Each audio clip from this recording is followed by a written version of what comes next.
کے بڑے بڑے فصحائے عرب انہوں نے آ کے کلامات پڑھے، قصیدے پڑھے، اور جب یہ 3 آیات پڑھی ہر کوئی پڑھ کے جاتا رہا، جب ان کا سردار آیا اور اس کلام کو پڑھا تو بے اختیار اس کی زبان سے نکل جاتا ہے ما ھذا کلام البشر۔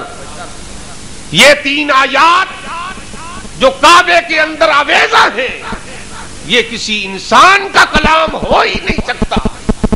جس قرآن کریم کی عظمت و شان عرب کے فصحاء ببانگے دہل اعلان کرتے رہے، ہم اس قرآن کی عزت و حرمت اور اس کے محفوظ ہونے کے بھی قائل ہیں، اور اہل سنت و جماعت قرآن مجید فرقان حمید کی عظمت اور رفعت شان کے قائل ہیں، اور ہم نہ رافضی ہیں نہ خارجی ہیں۔ خارجی وہ ہوتا ہے جو اہل بیت کے بارے میں ایسے عقائد رکھے۔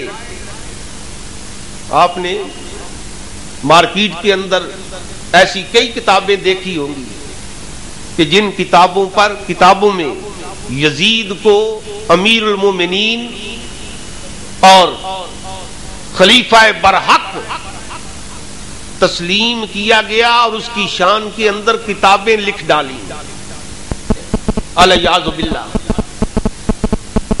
امام علی مقام امام حسین رضی اللہ تعالیٰ عنہ کے بارے میں الیاذ باللہ باغی کا لفظ استعمال کیا، الیاذ باللہ۔ وہ خارجی لوگ ہیں۔ الحمدللہ ہم نہ خارجی ہیں نہ رافضی ہیں۔ لوگ بڑا بڑا دھوکہ دے رہے ہیں۔ حضرت علی المرتضیٰ شیر خدا رضی اللہ تعالیٰ عنہ کو قتل کرنے والا ابن ملجم حافظ قرآن تھا۔ جب اس نے آپ پر وار کیا، محبان علی نے اسے پکڑا، پکڑ کر اس کے پاؤں کاٹے، اس نے اف تک نہیں کی، ہاتھ کاٹ ڈالے، ناک کاٹ ڈالی، پھر اس کی زبان کاٹنے لگے تو وہ بول کے کہتا ہے میری زبان مت کاٹو، میں اس سے اللہ کا پاک کلام قرآن پڑھتا ہوں۔ تو انہوں نے کہا جن کے گھر قرآن نازل ہوتا رہا انہیں قتل کرتے ہو اور خود قرآن پڑھتے ہو۔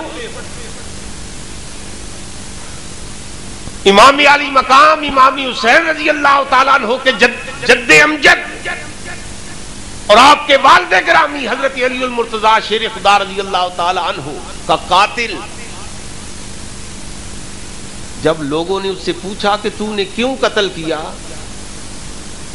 تو وہ کہتا ہے کہ میرے نامہ اعمال کے اندر اور تو کوئی نیکی نہیں، کل قیامت والے دن الیاذ باللہ اگر میرے رب نے مجھ سے پوچھا کہ دنیا سے کیا لے کے آئے ہو تو میں کہوں گا کہ علی کا قتل لے کے آیا ہوں۔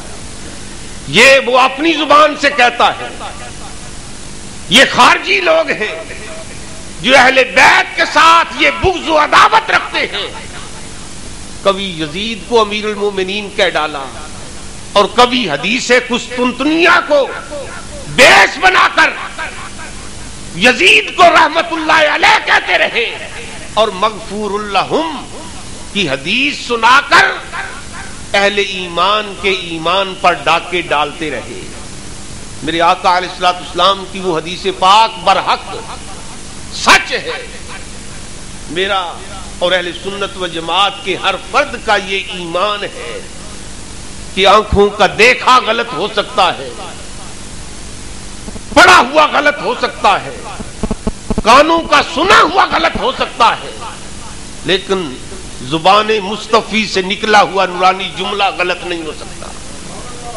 میرے آقا علیہ الصلوۃ والسلام کا یہ فرمان برحق اور سچ کہ قسطنطنیہ پر اول جیش، پہلا لشکر جو قسطنطنیہ پر حملہ کرے گا مغفور لہم، وہ سب بخشے ہوئے ہیں، اللہ کریم سے جنت عطا کرے گا۔ یہ خارجی لوگ کہتے ہیں کہ اس اول جیش کے اندر یزید موجود تھا، لیکن حقیقت اس کے برعکس ہے، وہ پہلے لشکر کے اندر شامل نہیں۔ سیدنا عثمان غنی کے دور کے اندر وہ بالکل کم عمر تھا، اور جو لشکر پہلا اس طرف گیا اس کے اندر وہ شامل نہیں، دوسرے لشکر کے اندر وہ شامل تھا، لیکن حضرت امیر معاویہ نے زبردستی کر کے اسے مجبور کر کے اس لشکر کے ساتھ بھیجا۔ یارو شہادت پانے کے لیے دل جمی ذاتی طور پر شہادت کا جذبہ دل کے اندر ہونا ضروری ہے۔ جو مجبور ہو کے جائے وہ راہ کے اندر قتل ہو بھی جائے تو اسے شہید نہیں کہتے۔ اس لیے اباب ذی وقار میرے آقا رحمت للعالمین کا فرمان برحق ہے، لیکن یزید کے لیے اسے ثابت کرنا یہ کسی لحاظ سے بھی روا اور جائز نہیں۔ اس لیے ہم اہل سنت و جماعت اہل بیت کے بھی غلام ہیں، بلکہ اہل بیت کی محبت اہل سنت و جماعت کا عین ایمان ہے۔ جس دل کے اندر اہل بیت کی محبت نہیں وہ ایمان سے خالی ہے۔ محبت کیوں نہ ہو؟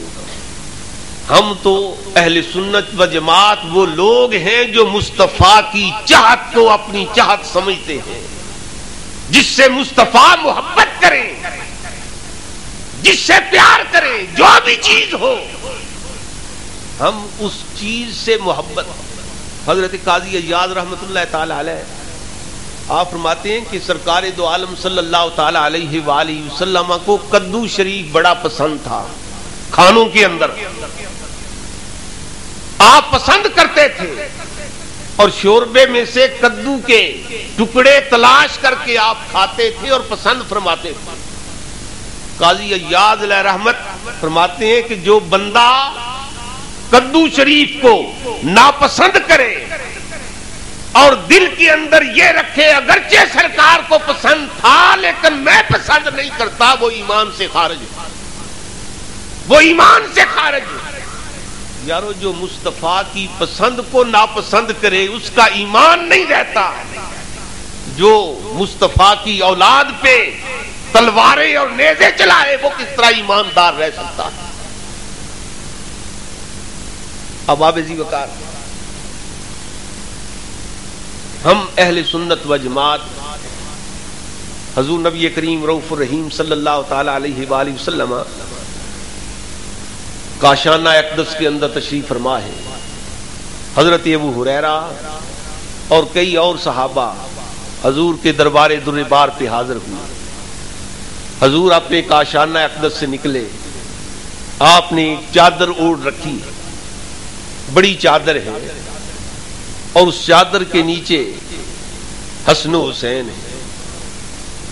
میرے آقا انہیں اٹھائے ہوئے تھے، میرے آقا بار تشریف لائے، صحابہ نے حضور کی بارگاہ میں اپنی گزارشات پیش کی، حضور کی بارگاہ میں آنے کا مدعا اور مقصد عرض کیا، میرے آقا نے انہیں جواب دیا، تشفی فرمائی، صحابہ نے اجازت لی، اور لینے کے بعد پھر کسی نے عرض کی یا رسول اللہ صلی اللہ تعالی علیہ وسلم یہ آپ کی چادر کے نیچے لگتا ہے کچھ ہے، یا رسول اللہ یہ چادر کے نیچے آپ نے کیا چھپایا ہوا ہے؟ میرے آقا رحمت للعالمین نے اپنی چادر اٹھائی، فرمایا یہ دونوں میرے بیٹے حسن و حسین ہیں، میری لخت جگر فاطمہ کے بیٹے ہیں، میرے بھی بیٹے ہیں۔ اور پھر میرے آقا رحمت للعالمین نے ہاتھ اٹھائے اور ہاتھ اٹھا کر میرے مصطفیٰ نے دعا فرمائی، آقا علیہ الصلوۃ والسلام نے دعا فرمائی۔ دعا کیا ہے؟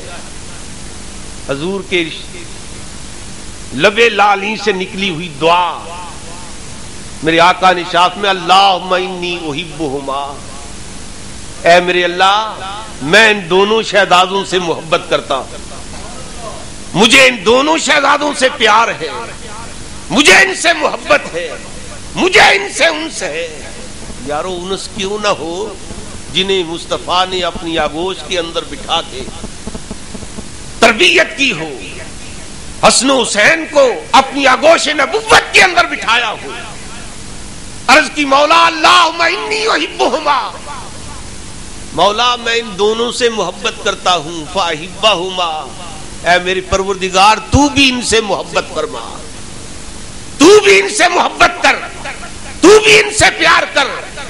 فاحبا من یحبہما الی یوم القیامہ، اور اے میرے پروردگار صرف خود ہی ان سے محبت نہ کر، قیامت تک آنے والی انسانیت کے اندر جو میرے ان دو شہزادوں سے محبت کرے مولا تو ان سے بھی محبت فرما. یارو جن شہزادوں کی محبت بندے کو خدا کا محبوب بنا دے، ان شہزادوں کے ساتھ بغض و عداوت رکھنے والا کبھی بھی مصطفیٰ کریم کی بارگاہ کے اندر سرخرو نہیں ہو سکتا. تاریخ بغداد کے اندر خطیب بغدادی نے بھی یہ روایت نقل فرمائی ہے کہ میرے آقا رحمت للعالمین ایک روز اپنی دائیں ران پہ حسین کو بٹھائے ہوئے ہیں اور بائیں ران پہ اپنے شہزادے حضرت ابراہیم علیہ السلام کو بٹھائے ہوئے ہیں. میرے آقا ان سے محبت فرما رہے ہیں، پیار کر رہے ہیں. ایک اپنا لخت جگر ہے اور ایک اپنی بیٹی سیدہ فاطمہ الزہرا رضی اللہ تعالی عنہا کا لخت جگر ہے، حضور کا نواسا ہے.